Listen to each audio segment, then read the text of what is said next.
Hey guys, this is Rob Dennis. Welcome back to my channel. Today we are starting the shop build out. I've been wanting to make this video for a while, and I've been wanting to do these conversions on my shop. So right here in the first screen that we got planned for you is going to be a $200 dust collection system that I bought. This video is not going to be over this dust collection system, but I bought it on my way home, thinking I'd put it in pretty soon.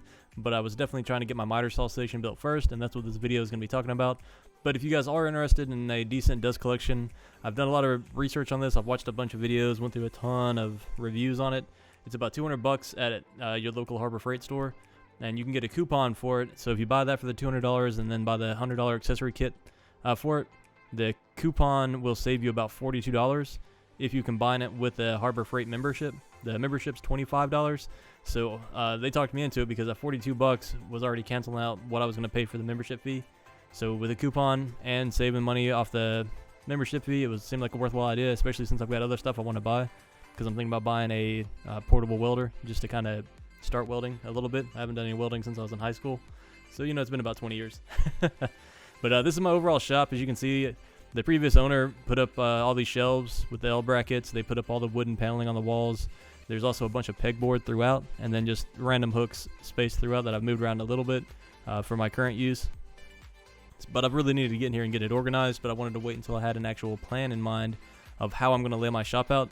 So if you may watch this video and you've got some recommendations on, the best layout that I can do for it, I'm all ears. But, not going to be changing the miter saw station. I'm putting it on the opposite wall than what we're looking at right now. As you can see, I kind of have some stuff organized. I keep all my bags at the top, extra wire at the top. I keep my paints and polyurethane separated from everything else, just in case it were to get super hot in there. Another big problem I'm having is humidity control. Right, so the dust collection I'm hoping gets a bunch of the dirt and everything out of there, so there's less stuff for humidity to collect on. But I'm having problems with all of my tools and blades just getting really rusty. Alright guys, so as you can see right here, I was having some sound issues with my wireless microphone. I don't know what was going on with it, so you'll see some recordings today where I was attempting to use my wireless mic while recording this stuff. So in front of you, I've got my DeWalt miter saw and the DeWalt workstation stand that I bought separate to go with it. It just clips in there with two clips. Really awesome for job sites or if you're doing some carpentry work. The sides pull off, everything's adjustable. There's a lot of different, I think it goes up to like 14 feet total or something, and it's pretty heavy, or not heavy, but it's real sturdy with a little bit of weight to it. So it definitely holds up if you're putting long beams on it. I've used it to build a few decks already and do some other work to do some repairs in my old house that I had in Georgia and on family members' houses. It's just, and it folds up, the legs fold up. We'll do a demonstration on it. But this is the wall where I plan to build my miter saw station. It's about 200 inches long from end to end. So I'll try to toss some of those measurements in there, and I just kind of set my miter saw station, or my miter saw down on the ground and measured it out. But having worked off of this stand for so long, I've liked having the clips, and I was going to buy some more to go with the table saw, because we have a DeWalt table saw in the shop also, and those clips work on both, and I just needed a second pair. That way it'd be easier to swap the miter saw and the table saw around if I wanted to use that as sort of a outfeed table for material. But I want, like everybody else, a nice wood shop so that when I walk out there, all I have to do is flip a switch, everything turns on, maybe do a little cleanup, and it just makes it more enjoyable and more likely for me to just motivate myself to go out and start making different projects happen. Because right now, I walk out there and it's just a little bit of a pain to try to get started. So here's the table saw that I was talking about, the DeWalt job site table saw. I've got it on the roll around push cart. It's a little bit too high to actually do any large jobs on or put like a large sheet on, but it works for just cutting simple boards or trying to make strips out of like a 2x4. And that's going to be what my next project is making a station, a mobile workbench for the table saw to sit on. And I've also got a rigid planer that I've got sitting down on the ground. I've only used it once whenever I built the desk for my girlfriend for her studio. So once we get everything set up in the shop, now that we got the miter station built as of the recording of this video, we're not going to focus so much on upgrading the miter saw station to have cabinets and things. Instead, we're going to focus down on getting the workbench in place and getting the planer and table saw so that we can actively use those on future projects. Like any good workshop build out video, the first step is going to be we have to clean all this stuff up, get it out of the way, and take it off the wall, right? So we want a nice clean wall to work with. We want to make sure that we get everything that's on the ground out of the way so we're not having to constantly shuffle things around. Luckily at this house I've got a pull house next door to store things in. I've also got pre-made workbenches all the way around the walls I can stack stuff on, and there's plenty of space in this room to just move it to the other side if I need to and get it out of the way. You can see where a lot of my clamps and stuff are just covered in rust. That's some of the humidification problems I was talking about. So I'm probably gonna have to buy a dehumidifier and put in here, just because the temperature swings so much in the southeast between the morning and the afternoon. I think that's what's doing it, because the walls are all fully insulated, the attic's insulated. I am going to go ahead and put ceilings in here because it's just a rafter. It's just an attic space with rafters in it right now, and that should help with some of the extreme temperatures. And I've also got a split unit air conditioner I'm probably going to stick in. But for now, you just see me grabbing all my tools off the wall so that I can take the hooks down, take the wood down that's up there that I was using to keep wire and clamps on. And I've got a couple of different clamp systems we'll make another video on that I'm going to start putting up on the walls. I'm not going to buy any pre-made ones. I'm going to make everything out of wood, because I am a beginner woodworker and I am trying to utilize my shop and build my skills. So some of the best stuff I can do to save time, save money, and teach myself is just get in there and get that experience going. The racks that run across the top of the wall, I'm going to keep all of those up there. I plan to leave the L brackets and everything. They are nailed and screwed in, so it's a little bit difficult to pull them off, but I could if I needed to. But I like having all that extra storage for the various wire that I've got stored around the top. And if I need to store wood, I'm planning to store it horizontally up high, and then I'm going to try to do some vertical storage for the sheets of wood if I'm building out a desk or anything that's using plywood. That window looks into the pool house. There is no gap between them. It's all interior, so we'll probably end up having to fill that in one day. But as you can see here, just trying to get up a bunch of the sawdust and everything from some previous work I was doing and projects where it just got left under the table. I'm going to roll around Husky cart. It's empty right now for the most part. I need to buy some foam to put in there. Now that we've got the wall cleaned up and the floor space opened up, it's time for us to go ahead and start working on building out the dimensions of the table so that we can get a cut list built and decide what type of materials we need to pick up when we run to the store later. So we're just going to grab the tape measure and we're just going to clip it to the bottom of that far workstation or far workbench that we're keeping and run it to the length behind the door. Like I said, I wanted to utilize this full space. I didn't want to leave anything to waste, because we can always just add cabinets or kind of shift the miter saw around if we need to, if we find other uses for it. So not being too precise here, just making sure I've got a general idea of how much I need. It's basically going to be about 7 feet on either side once the miter saw gets put in the center. And I can just go ahead and mark my center line. Like I said, I wanted 100 inches. We're just going to put it right at the edge of that window. And that's just so I have room on both sides for whatever length of lumber I want to use whenever we start cutting up and making, we're going to be making everything from cutting boards to desks, tables. I need a lot of tables for the house. I'm also going to be doing entryway pieces as far as benches. I've got a couple of ideas I'm going to start to try to do for that. Especially I have a second baby on the way, so I'm trying to build out a nice little conversion where we can stack up, baby carriers on it and still have room for it to just be a standard bench later. So what I'm doing now is I'm taking a straight edge level. This way I can use my center line and I can mark it from the wall all the way down to the floor, and then take that straight edge, line it up with the wall, which we assume is straight, and mark a center line. Off the center line, like I mentioned earlier in the video, we're doing a 27-inch measurement. So we're going to take our miter saw, make sure it'll fit in that 27 inches. And 27 is a number I got off of other YouTube videos where it is kind of a universal number where the majority of miter saws, even ones that are a little bit nicer than this one, would fit within it. And I wanted to make sure that this table is going to be usable for years to come, not just for this one specific miter saw. I also wanted to make sure that my miter saw could turn in either direction. That way I don't have to flip the material to do specific cuts.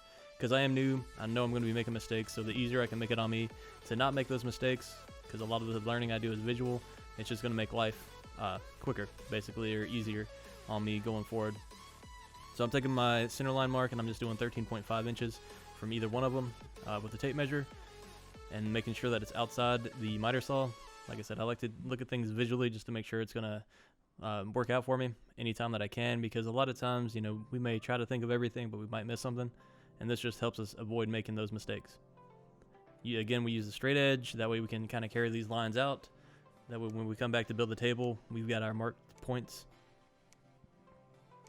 of where the worktop tabletops are going to stop and start.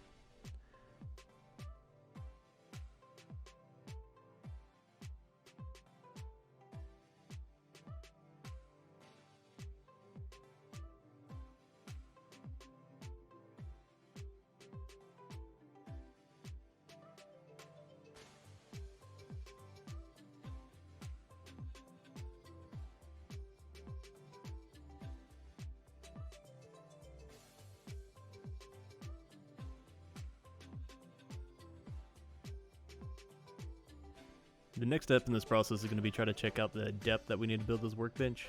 I know many people build their workbenches to be exactly 2 feet or somewhere near 26 inches, depending on who's building it and what they're building it for. The existing tabletops or workstations in this area are about 2 feet in most areas, so I knew that wouldn't work for this miter saw. It's not as nice as like the Festool miter saw, where it's got those flexible arms that kind of fold upon itself, and I think Bosch makes one like that. Instead, this one slides back and forth on rails, so we have to allow a lot of room for that. Also, the dust collection port on this is at the very back of the rails, so I wanted to leave about an extra inch or so of space so I can get a dust collection port to the back to kind of help feed and collect that dust. I'm not sure if I'm going to attach a hose to it or just let it dump out into the table and get picked up by ports. I'm going to watch a few more videos and make my decision off of that.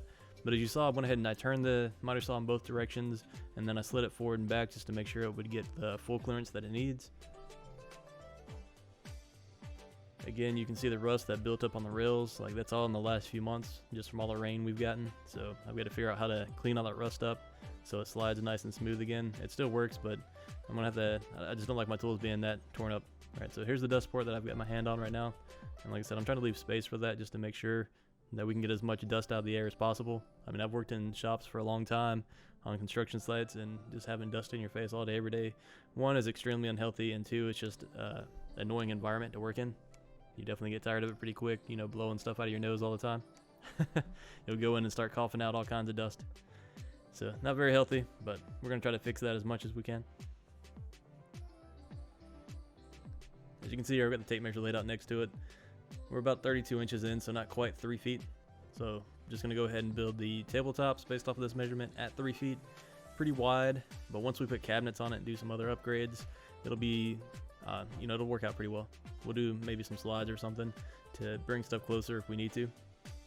So I have this old 2x4 sitting around from some other home repairs I was doing, and you just see me sitting here lining it up with the existing work tabletop, which is also made out of a 2x4 and a 3/4 inch piece of MDF plywood.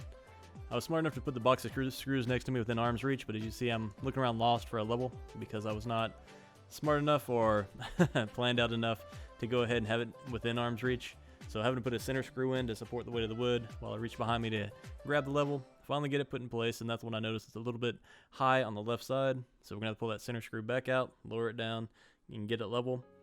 The other advantage to having this old piece of 2x4 is it's going to let me go ahead and do some baseline measurements on the back side of the wall to see exactly how much cut materials I need to go ahead and pick up at the store. And it saves me, you know, roughly 6 feet of wood.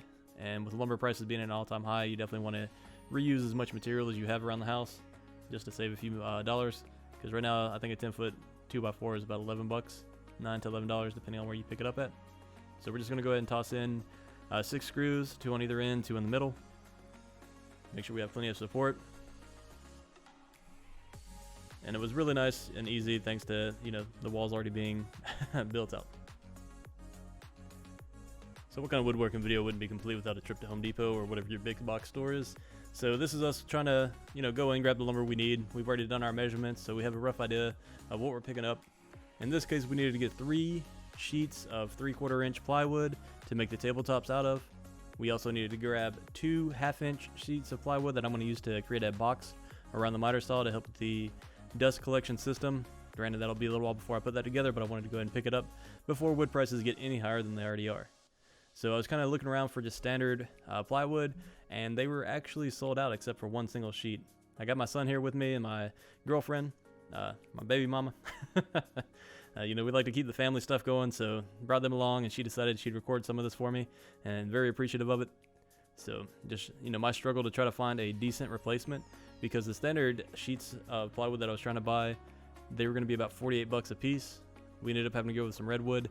I think it was like red maple or something. I'm not a wood expert, so, you know, we'll figure that out later. But they had just random sheets stacked on top of each other. That's why you see me sliding them out of the way. The sizes were mixed up. The type of wood was mixed up. I want to make sure to get 3 sheets of the same size or same thickness and same quality material. And that's why I grabbed these. And there's a $10 difference between this and the standard ones. So these were supposed to be $58 a sheet. And then the half-inch, I believe, was about $11 to $15 a sheet. I don't remember exactly.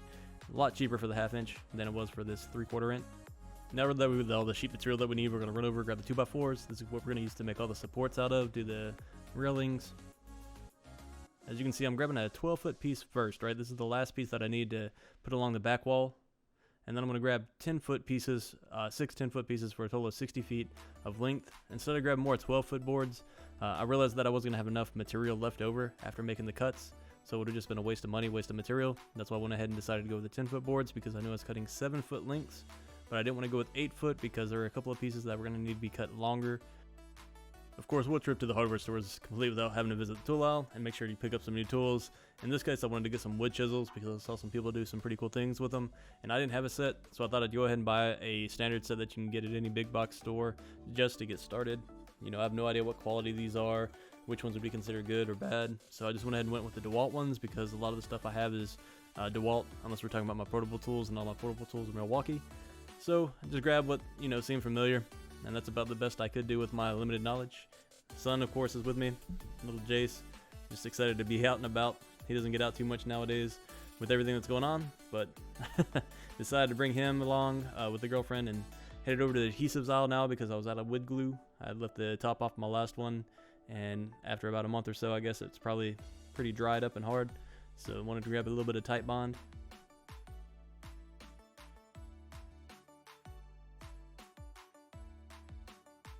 Finally made it out of the store back to the F250. We're getting all the materials loaded up. Decided to toss the 1/2-inch plywood on first, since it's the lightest material, and then we're going to take the 3/4 and lay it on top. We've got a pretty wide bed on this F250 with the extended lift gate. It's an electric lift gate, pretty handy in most situations, but not going to help us get this wood in the back of the truck. If it was a fridge or a washer dryer, it'd be pretty quick and easy. Just tossing some old rods and stuff I've got sitting in my tail box out of the way so that we can slide the materials underneath it. This is why I recommend people buy toolboxes that aren't fully depth or full depth, they go all the way to the bottom. And we're just going to throw the 2x4s on top. Alright, so we've got everything paid for, everything's strapped down, ready to go. Thinking about getting ready to get out and pull out the parking lot so we can get back, make the use of the last little bit of daylight that we've got. So I just took 2 straps, I strapped the 2x4s together. I wasn't worried about the plywood. The plywood's not going to go anywhere, especially with that tailgate that I've got that folds up, so it can't slide out.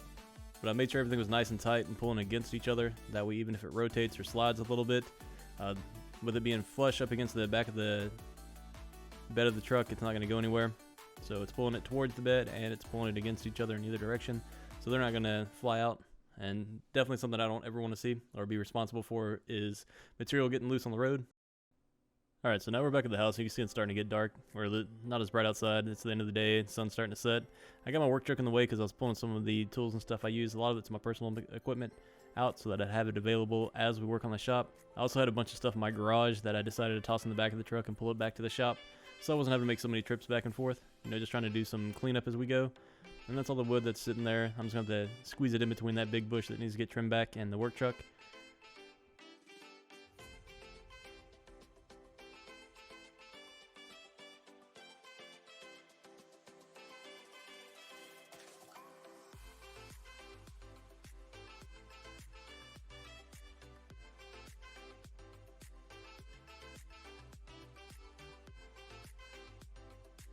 So now we finally made it to the build phase. We're just going to measure that back wall first.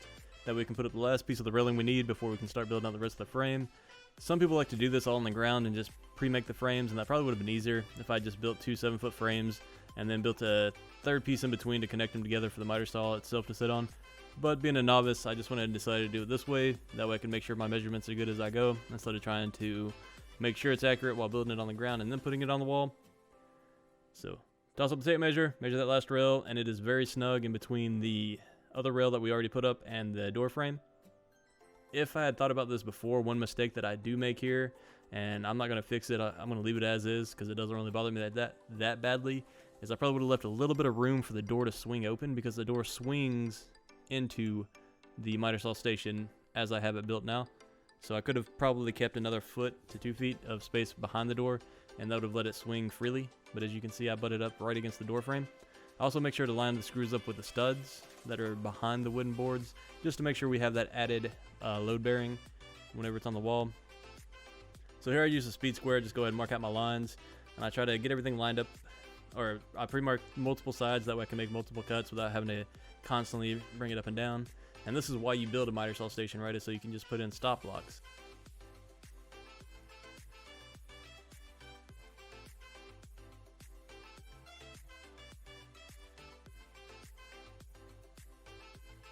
Alright, so we're using pocket holes instead of glue or other fasteners to put this table together. The reason for that is if I want to take this thing apart and reuse it somewhere else if I move down the road, because I don't plan to stay in this house forever. I just want to be able to pull it apart. That way I can save money on the lumber cost with lumber going up as high as it has been. Also, if you're a woodworker, you probably see me making a mistake right now. I didn't adjust this jig at all. It's my first time doing pocket holes other than just kind of playing with it when I first bought it. And I think I got this jig. It's a Craig jig, and I think I got it for $100 at Home Depot. Having no experience, having used one, I just thought I'd, toss the block in there, drill into it. But if you're experienced with using pocket holes, you know you're supposed to pull the block up and adjust it based on the size of the wood. So with 2x4s, and I learned this later in the video, if you don't do the pocket holes right, there's not going to be enough meat left on the wood to hold the screw in place, and you're going to break it loose. So I realized that after I put in 2 or 3 boards and I break one, and then I go back, I look at the jig and realize that I'm supposed to raise that block up so it's got more depth on it.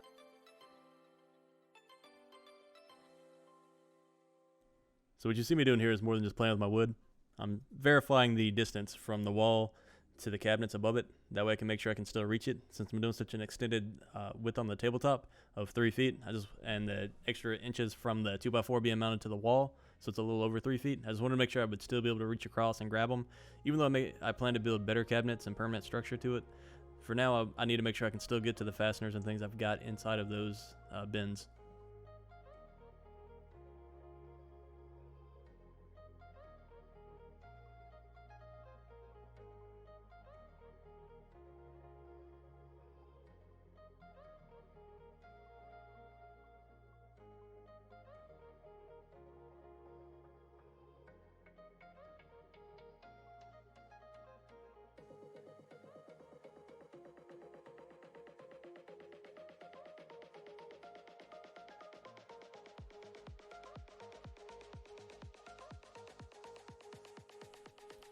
So it was at this point that I realized I made a mistake. You can see where the screw broke through the wood. This is when I had to go back and make repairs to the boards that I already put in because I didn't do the pocket holes properly. Just one of those lessons you kind of learn as you go. Like I said, I'm very inexperienced, and this is the first project I've kind of put together on my own, just learning as I go. I probably could have done a little bit more research into doing pocket holes properly before messing this up. So this is what they're supposed to look like, how deep they should be. Luckily I had some 2.5-inch screws that would make it that far. And I went ahead and put one in just to make sure it would have enough depth to grab. Don't need a whole lot to keep everything stable. And the weight of the table pushing down is going to help keep it where it needs to be anyway. This is just for the legs and the railings. So most of these pocket hole jigs have measurements on the side. As you can see here, I've got mine set to 1.5 inches, which is where it needs to be. It was at the 1/2 inch mark originally. That's where it came defaulted, I guess. And I just left it there whenever I first started drilling the holes in.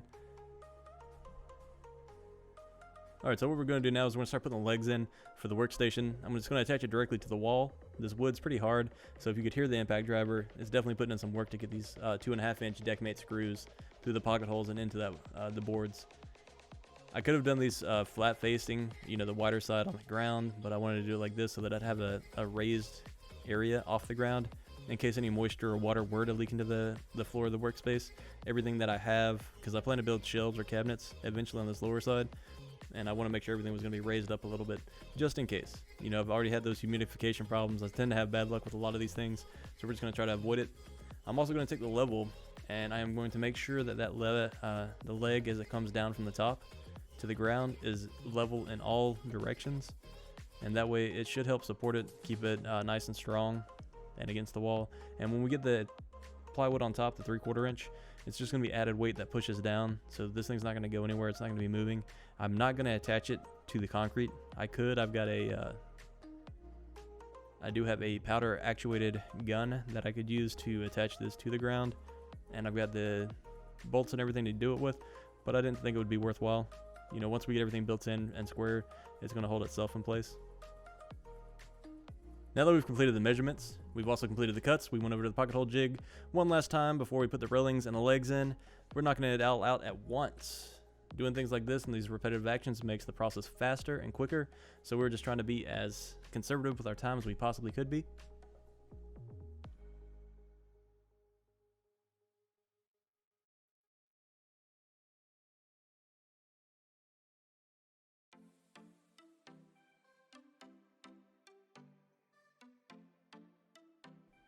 This DeWalt work table comes in absolute handy on the job site and in the shop still. I just like to use some leftover socket extensions to hold my wood in place. And as you can see, we've got perfectly 90 legs. So we've gone ahead and got the bracing put in. For the miter saw, we did a little bit of extra bracing since that's where the weight and pressure is going to be applied, just to make sure we're good. It also gives us something to put the worktop on. We took our speed square and we took a straight edge, put some clamps on it. I don't know if I did this correctly or not, didn't come with any instructions, but it worked for me. Keeps the skill saw straight all the way across the board. And as you can see, we have a very flush, level tabletop. Even before we screwed it down, everything was lining up the way we wanted it. Got the second half done. And now we're ready to move some bracing around in the center. Since we don't need to keep that spacing, we lowered in two 2x4 braces, and then we're going to set a 3/4 inch on top. Went ahead and put our long level from tabletop to tabletop with the miter saw in the center. As you can see, there's a little bit of a gap on the left side, but overall it's all level, and we'll fix that once we screw down that center board. And here's the final product. Overall, I'm happy and satisfied with the work that was done. I feel like the materials are going to hold up and it's going to be a pretty strong table. If you guys could, just leave any comments below if there's anything I could have done better. I didn't want to glue it like I said because I don't want this to be a permanent structure. I want to be able to take it down if I ever need to or make changes to it. Especially with the length that it's got, I'll probably try to put something else in there. And eventually we'll be doing an upgrade to it where we put in cabinets, drawers, and other means of storage.